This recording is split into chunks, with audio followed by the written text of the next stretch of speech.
de faly miarabantsika rehetrarehetra indray amin'izao fotoan'izao a efa mahazatra ihany moa zany le hoe mifanolotra vaovao amin'ny sehatry ny ara-javakanto a amin'izay everiko hoe toerana aliako rehetrarehetra zany amin'ity ndray mitoraka tsitsika aty amin'ny Inosy La Réunion Opus Pocus asa rehefa mba hitanareo nandeha teny amin'ny réseau teny ihany zay publicité zay tsy izy io fa festival anankiray zany zay ho toto-saina eto amin'ny Inosy La Réunion amin'ity volana aogositra ity andiany fahavalo raha tsy diso ary desambany zany no isy malagasy andray anjara ao anatin'izany festival izany ary de teo indrindra no nifandray taminay zany ireo mpandray anjara nanasanay hoe mba tongava hanao karazana ohatry ny interview kely hanazavazava an'izay fandehan'izay festival zay indrindra zany amin'le hoe fotoana zay andraisan'ny malagasy anjara amin'io ko de manasa antsika mpanajana hanaraka an'ity fandarana vetivety Opus Copus manasana ho ary Maite weruva tina mangea Tanduki eza waviza Maite tina mange Maite weruva tina mange Tiula menda Zesulu fireke. Cette année, c'est le 8e édition du festival Opus Pocus à La Réunion. Pour la voix, c'est la première fois que la voix est à l'honneur pour ce festival. Et cette année, ils ont invité les voix malagasy, les malagasy. Donc c'est nous qui va représenter la voix malagasy ici à La Réunion.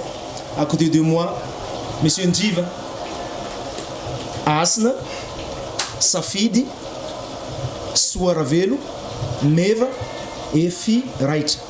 Il y en a deux parmi nous qui n'est pas là aujourd'hui parce qu'ils sont encore en tournée quelque part.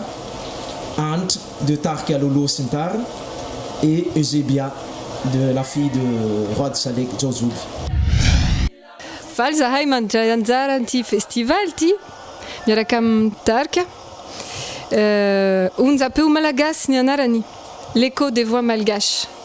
Donc on est tous des artistes chanteurs et on s'est regroupés pour monter un répertoire unique qu'on n'a jamais fait encore. Donc là on est en pleine création et on interprète des morceaux qui ont été composés par certains d'entre nous et aussi des morceaux du répertoire malgache. Mais on les réarrange pour nos voix et on va faire des morceaux quasiment uniquement a cappella, très peu d'instruments pour vraiment mettre les voix en valeur au maximum.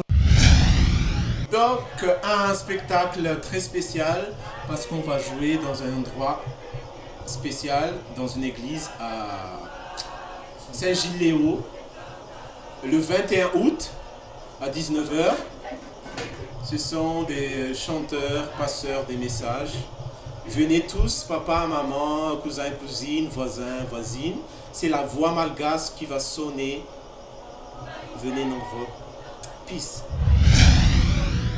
Arak'izao hitanareo zao moa dia betsaka aminay reto no tsy matiana amin'ity resaka mozika ity ka dia manasa anareo izay hiaraka hifampizara aminay ny kolontsaina malagasy sy ny fihavanana sy ny firaisan-kina izay afaka ndratovinay tato anatin'ity onjapeo malagasy ity. Ka azadino fotoanantsika indrindra ho antsika tanora malagasy à Saint-Gilles-Léo ao amin'ny église mercredi 21 août à 19h. Alors le 21 août à 19h, à l'église de Saint-Gilles-Léo, on vous attend très nombreux pour venir applaudir et écouter les chants malgaches qui véhiculent les traditions extraordinaires de Madagascar, qui vont vous partager aussi l'amour du chant dans toutes les circonstances, que ce soit la joie, la tristesse. Et aussi les chants en différents dialectes. On va parler du sud de Madagascar, du nord. Chacun des artistes va vous donner un petit peu de leur composition. Donc venez nombreux.